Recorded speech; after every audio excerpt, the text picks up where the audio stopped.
Welcome back to a fourth video, everyone. Today we're going to be talking about the Reform Party. I think there's been some interesting advancements. I still have the position that what they did to Rupert Lowe was wrong.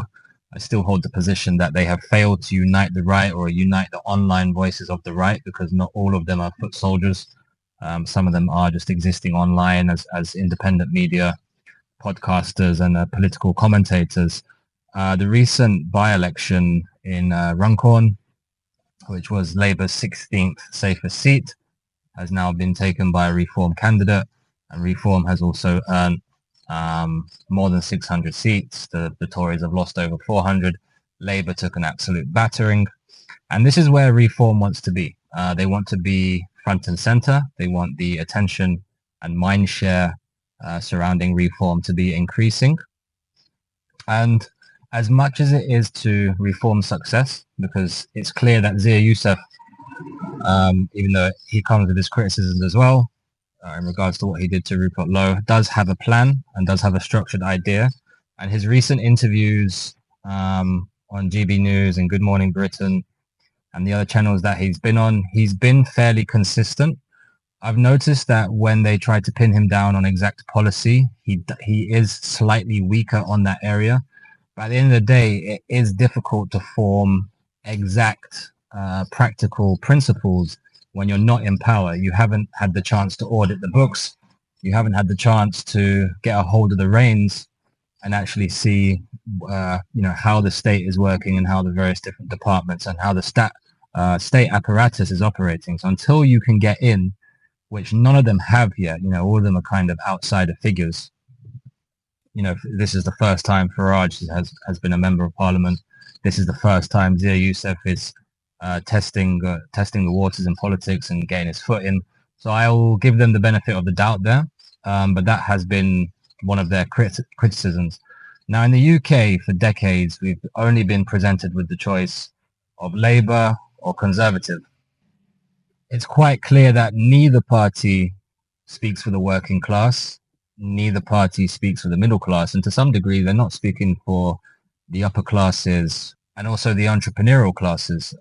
We have the second largest amount of entrepreneurs leaving after China, so that gives you an idea of exactly what our entrepreneurs and what our millionaires are thinking about the state of the country at the moment. So under both parties, despite we've been told multiple times, we've seen rising immigration. Immigration has not gone down. Immigration increases year upon year. We have hundreds of thousands. I think in 2023, 2023 was 700,000 net migration into the UK, which is an incredible number. I mean, if you just dump 700,000 people into any country, it's going to cause some certain amount of instability. We saw it in Germany. Turkey has taken a large amount of refugees, but Turkey is a very big country, so you can scatter them around a very large landmass. I believe the UK is only 30% of Turkey's landmass. They've got a much larger area to disperse refugees or disperse asylum seekers than we do. So yeah, the battering that the Tories and Labour have taken, it's interesting. Well, it's important, but it's interesting because it's now showing that the classical tribal mentality of either voting red or blue is starting to break down. So once people start no longer following tribal lines, that's really interesting, because that means there is a lot of votes out there that can go to Reform, that Reform can potentially scoop up. Nigel Farage has great enthusiasm when you see him going around doing his speeches. I mean, he's got the nice music going. He's got that electric blue color. He's got the sparklers. He's got all this, that, and the other. And you don't see that from the other politicians. Like, they're just boring and bland, and they're not bringing anything new. So their marketing and branding of Reform, of being the alternative anti-establishment party, they're doing a really good job of marketing that, because people in general are just sick of the establishment politics, sick of being lied to. And it seems like Nigel Farage is really captivating a lot of the people and offering the alternative, which we've seen in the recent elections. So we've seen a massive increase for votes for Reform. Entire communities across the UK, from Sunderland to Stoke, as I mentioned in the previous video, the deindustrialization, the promise of globalization, that everyone was going to be promised a managerial job, an office job, It hasn't exactly worked out. Everything has been outsourced. This is just the main conversation, the main concern in a lot of countries now. They realize the absolute devastation that deindustrialization has caused. So I would like to see reform pushing more on reindustrialization. Reform talking about making British steel, renationalizing the steel production. That would be a great place to start. And if you could get a couple of those factories or a few of those factories running across the country where they've seen decimation in their local communities, they've seen everything degrading, and you can give them that purpose again and something to be proud of, especially the young men that will be working in these factories, then that would be a really great start. So I'd like to see reform actually promise that. So it's no surprise. It's really no surprise what's happened. Reform's message is starting to get through to the people. Bring back industry, close the borders, put British workers first. That is really starting to resonate with people. And people just are not falling for the slick slogans anymore. Smash the gangs, build back better. People, we've had enough of this. People are just not falling for it anymore. We want straight to the action, to the point, no BS. Tell me what you guys are going to do and when.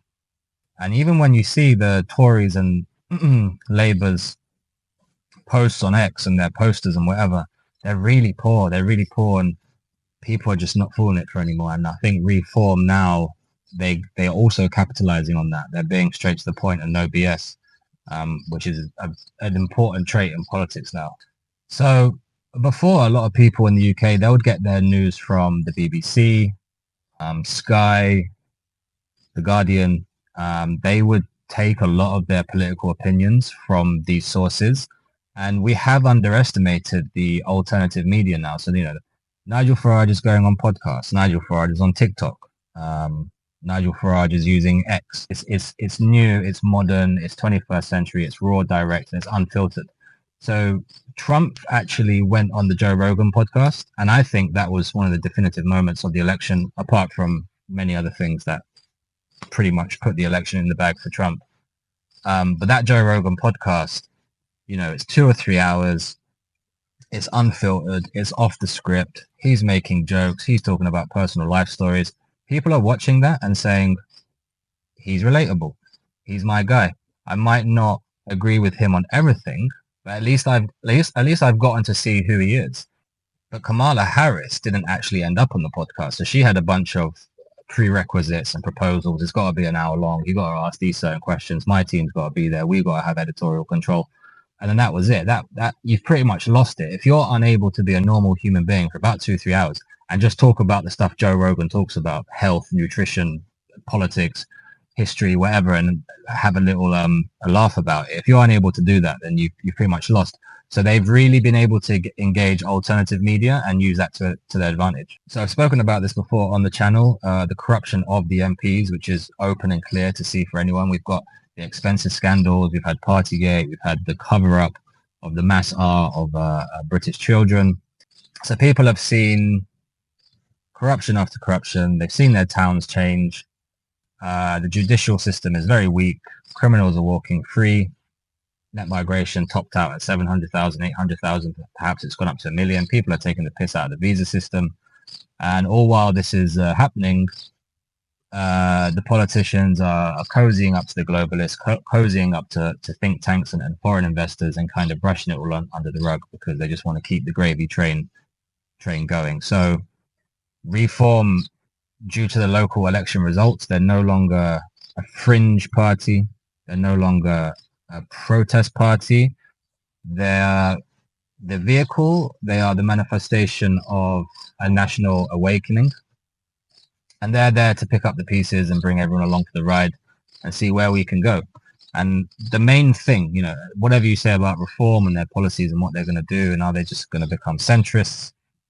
The main thing is that we're breaking the tribal two-party system mentality that has existed in the UK for absolute decades. It needs to be broken. They are the uni party.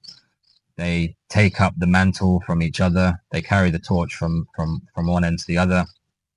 And they basically continue on each other's policies. So there'll never be any change. It's managed decline. Reform have done really well. And we'll see what the future holds. We'll see what happens in the election. And we'll go from there. Thanks for listening. Catch you on the next one.